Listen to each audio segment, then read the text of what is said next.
is a great sport. I love paddling, yeah. I like being on my boat the whole time. Fundamentally, this is about fun. You can always do better because yeah, it's very hard to do perfect work.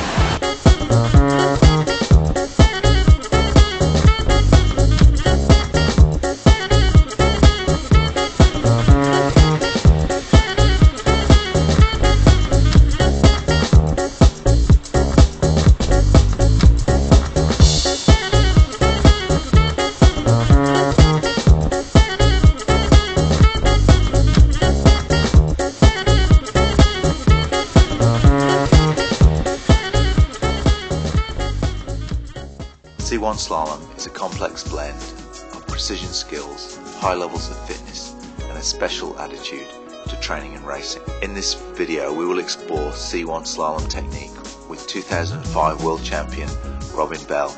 We'll gain special insight from some of the top athletes in the sport on what it takes to prepare to win at world and Olympic level.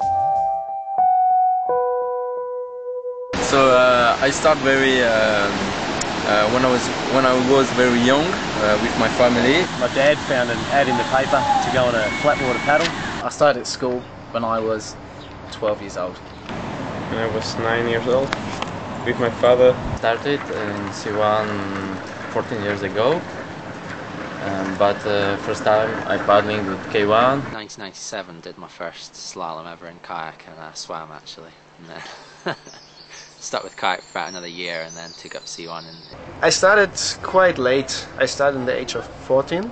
I would have been about 15 when I first started canoeing, maybe 14. I would have been 7, I think, or maybe 8, I don't know. My coach paddling in C1 and he told me you must go to C1, okay. But I cried because C1 is too difficult for me because every time I'm paddling in right side.